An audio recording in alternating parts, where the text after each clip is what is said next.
Hi hello வணக்கம். இன்னைக்கு நம்ம சமையலில் புதினா கொத்தமல்லி சட்னி வாங்க செய்யலாம். சிம்பிளான சட்னி. இது சாதத்துக்கும் நல்லா இருக்கும், தோசை இட்லி எல்லாத்துக்குமே சாப்பிடலாம். தேங்காய் இல்லாம சட்னி, தேங்காய் இல்லாம பச்சடி அப்படின்னு சொல்லலாம்.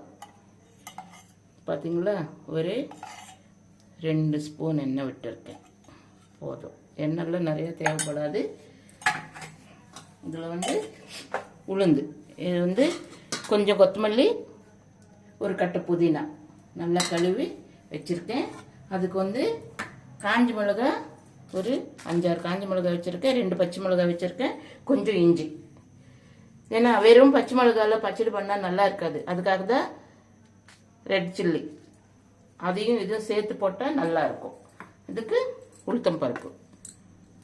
இப்போ நம்ம உளுந்து போட்டுக்கலாம். பார்த்தீங்களா,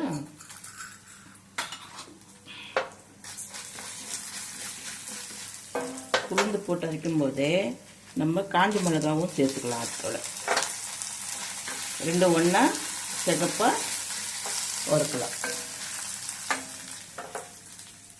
நல்லா இருக்கும் இந்த பச்சடி. சாப்பாடுக்கு சூப்பராக இருக்கும். நெய் போட்டு சாப்பிட்டா நல்லா இருக்கும்.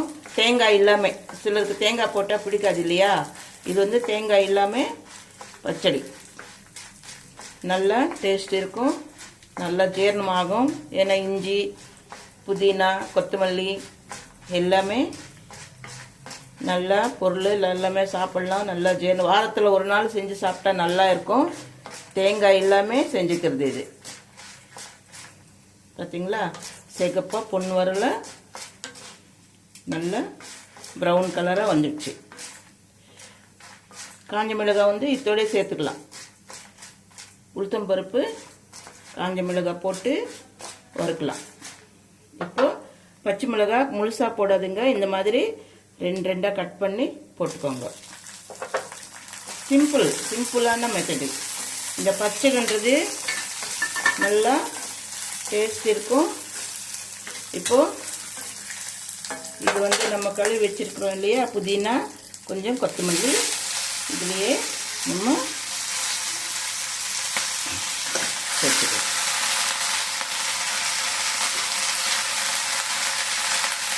கொஞ்ச நேரம் நல்லா வதக்கணும். இதெல்லாம் வதங்கினாதான் நல்லா இருக்கும் பச்சடி. நல்ல சூப்பராக இருக்கும். ஆமாம், இந்த உளுந்து ஸ்மெல்லும் சூப்பராக இருக்கும்.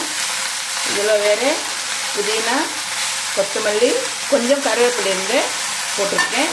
இதை பாருங்கள், இஞ்சியும் போட்டேன். இஞ்சியும் இதில் போட்டுடலாம். இதுக்கு புளி பார்த்தீங்களா, ஒரு சின்ன லெமன் சைஸ் புளி போதும். இதில் தண்ணியில் ஊற வச்சுருக்கேன். இப்போ இது கொஞ்சம் நேரம் வதங்கணும். வதங்கினதுக்கப்புறம் நல்லா ஆற வச்சு மிக்சியில் போடணும்.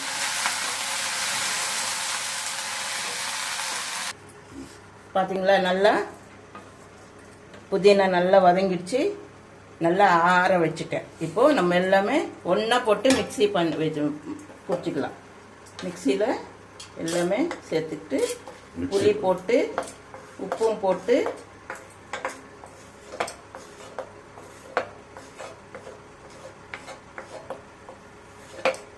ஏன்னா இது உளுந்து போட்டதை நல்லா டேஸ்டாக இருக்கும். பார்த்தீங்களா, அது இதுக்கு நான் புளி சின்ன லெமன் சைஸ் புளி வச்சுருக்கேன். கொஞ்சம் புளிப்பாக இருந்தால் பச்சடி நல்லா இருக்கும் டேஸ்ட்டு. இந்த அளவுக்கு புளி போடணும். இப்போ இந்த தண்ணியை இதில் ஊற்றிக்கலாம்.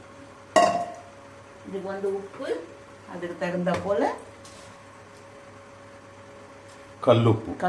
பார்த்தீங்களா, உங்கள் இஷ்டம். நீங்கள் சால்ட் யூஸ் பண்ணுறவங்க சால்ட் பண்ணி போட்டுக்குவாங்க. நான் கல்லுப்பு தான் போட்டுக்கிட்டேன், போதும். அவ்வளோதான். மிக்சியில் வச்சு 2 சுற்றுனா இதுதான். இந்த மாதிரி மிக்சியில் ரொம்ப நைஸாக அரைக்கக்கூடாது, கொஞ்சம் கொரகொரப்பாக அரைச்சிக்கணும். அப்போ தான் நல்லா இருக்கும். ரொம்ப நைஸாக அரைச்சா நல்லா இருக்காது. எப்போவுமே கருவேப்பிலை பச்சடி ஆனாலும் சரி, கொத்தமல்லி பச்சடி ஆனாலும் சரி, எதுவாக இருந்தாலும் ரொம்ப நைஸாலாம் அரைக்கக்கூடாது. இப்போ வந்து இதுக்கு தாளிச்சுக்கலாம். ஒரு 2 ஸ்பூன் எண்ணெய் போதும். நிறைய எண்ணெய்லாம் வேணாம், 2 ஸ்பூன் எண்ணெய் விட்டால் போதும். இதுக்கு வந்து தாளிக்கிறதுக்கு வந்து நம்ம இதை கொஞ்சம் கடுகு போட்டு கொஞ்சம் ஜீரகம், அவ்வளோதான். இப்போ இந்த பச்சடி இதில் போட்டு கொஞ்ச நேரம் ஒரு 2 நிமிஷம் போட்டு நல்லா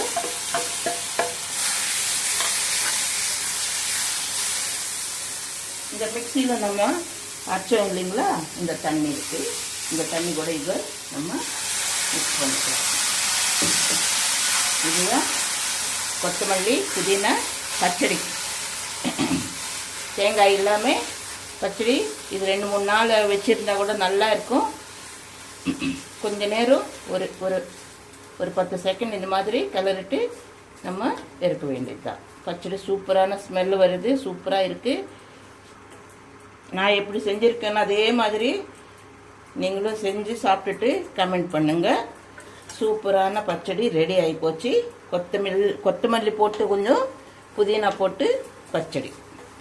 இதுதான் பார்த்தீங்களா எப்படி செஞ்சுருக்கேனோ.